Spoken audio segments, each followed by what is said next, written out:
విశాఖపట్నంలో కొత్తగా ప్రారంభమైన భోగాపురం ఇంటర్నేషనల్ ఎయిర్పోర్ట్ తొలి విమానం ల్యాండింగ్ చేసుకోవడం ఆంధ్రప్రదేశ్ అభివృద్ధి మార్గంలో ఒక ముఖ్యమైన మైలురాయిగా నిలిచింది. గుడివాడ అమర్నాథ్ మాట్లాడుతూ చంద్రబాబు ఈ ఎయిర్పోర్ట్ ఘనతకు క్రెడిట్ తీసుకోవడాన్ని ప్రారంభించారు. కానీ అందరికీ నమస్కారం. చంద్రబాబు నాయుడు గారు మరొకసారి తన క్రెడిట్ చోరీకి తెరలేపేటువంటి కార్యక్రమం చేస్తూ ఉన్నారు. భోగాపురం ఇంటర్నేషనల్ ఎయిర్పోర్ట్ తన ఘనతగా ఈరోజు ల్యాండ్ అవుతున్నటువంటి ఫ్లైట్ తను సాధించినటువంటి కార్యక్రమంగా చెప్పుకునేటువంటి ప్రయత్నం గత కొన్ని రోజులుగా జరుగుతూ ఉంది. ఇటువంటి క్రెడిట్ చోరీ కార్యక్రమాలు గడిచినటువంటి 2 సంవత్సరాలుగా తన అధికారంలోకి వచ్చిన దగ్గర నుంచి అనేక విషయాల్లో తన క్రెడిట్ చోరీ చేసుకునేటువంటి కార్యక్రమం చేస్తూ ఉన్నారు.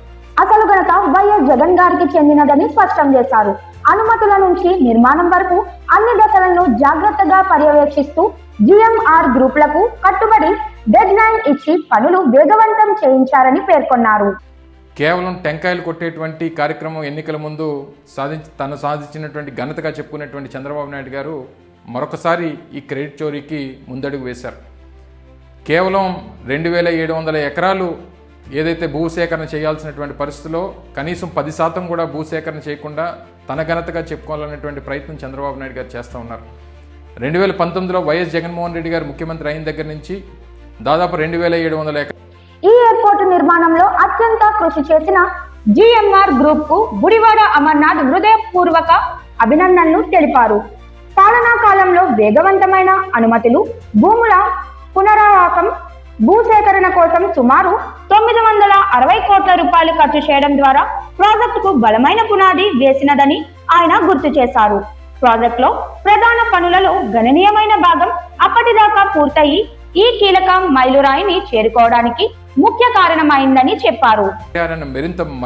మరింత మెరుగ్గా ఇచ్చేటువంటి కార్యక్రమం చేసి కావాల్సినటువంటి 4 గ్రామాలకి రీహాబిలిటేట్ చేసి దాదాపు 400 నుంచి 500 కోట్ల రూపాయలు ఖర్చు పెట్టి భూసేకరణకు ఒక 500 కోట్ల రూపాయలు ఖర్చు పెట్టి దాదాపు 900 కోట్ల పైచిలకు ఖర్చు చేసి భూసేకరణ అంతా కూడా పూర్తి చేసి ఉన్నటువంటి లీగల్ ఇష్యూస్ అన్నింటినీ కూడా అధిగమించి ఇవన్నీ కేవలం చంద్రబాబు నాయుడు గారి తాలూకా వైఫల్యం వల్ల ఆ రోజు కోర్టు కేసులు పడితే వాటిని అన్నింటినీ కూడా రైతులతో మాట్లాడి అధిగమించి వాటికి కావాల్సినటువంటి అప్రూవల్స్ అన్నీ కూడా తీసుకొని వచ్చి జిఎంఆర్ సంస్థకి వాటిని అప్పగించి 2200 ఎకరాలు 2203 ఎకరాలు జిఎంఆర్ సంస్థకి ఇచ్చి కాంపౌండ్ వాల్ నిర్మాణం పూర్తి చేసి డిసెంబర్ 2025 కల్లా ఈ కార్యక్రమాలన్నీ కూడా పూర్తి చేయాలని చెప్పి వారికి టార్గెట్ ఇచ్చినటువంటి పరిస్థితులు ఆ రోజు మా ప్రభుత్వంలో ఉన్నాయి.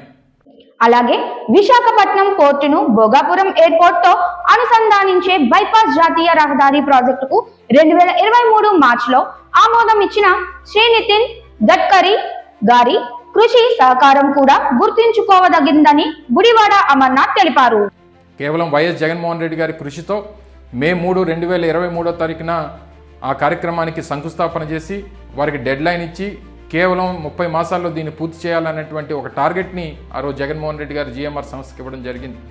వాటన్నిటికీ ఫలితంగానే ఈరోజు మొదటి టెస్ట్ ఫ్లైట్ ఈరోజు ల్యాండ్ అవుతూ ఉంది. ఆ ఘనత అంతా కూడా చంద్రబాబు నాయుడు గారి తన ఖాతాలో వేసుకునేటువంటి ప్రయత్నం చేస్తూ ఉన్నారు.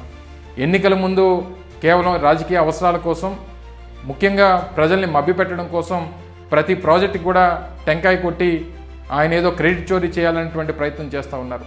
ఉమ్మడి రాష్ట్రంలో ఆ రోజు శంషాబాద్ ఎయిర్పోర్ట్కి శంకుస్థాపన చేసినటువంటి రాజశేఖర రెడ్డి గారు దాన్ని ప్రారంభించి ఈరోజు హైదరాబాద్కి ఒక పెద్ద ప్రాజెక్టుగా దాన్ని తీసుకొచ్చినటువంటి ఘనత ఈరోజు హైదరాబాద్ ఆ స్థాయికి వెళ్ళిందంటే ఆ రోజు పెద్దలు రాజశేఖర రెడ్డి గారు చేసినటువంటి ఘనత. మళ్ళీ ఈరోజు ఆంధ్రప్రదేశ్ రాష్ట్రంలో భోగాపురం ఎయిర్పోర్ట్ అనేటువంటిది ఈ ప్రాంతం తాలూకా ముఖ చిత్రాన్ని, ముఖ్యంగా ఆంధ్రప్రదేశ్ రాష్ట్రం తాలూకా భవిష్యత్తుని మార్చేటువంటి ఒక గొప్ప కార్యక్రమం. ఆ కార్యక్రమానికి నాంది పలికినటువంటి వైఎస్ జగన్మోహన్ రెడ్డి గారికి ఈ ప్రాంత ప్రజలు ఎప్పటికీ కూడా రుణపడి ఉంటారనేటువంటి విషయాన్ని కూడా ఈ సందర్భంగా తెలియజేస్తూ ఉన్నాం. తప్పకుండా రానటువంటి కాలంలో ఈ ప్రాంతం తాలూకా భవిష్యత్తు, ఈ ప్రాంతం తాలూకా ముఖ చిత్రం ఈ ఎయిర్పోర్ట్ రాకతో మారుతుంది.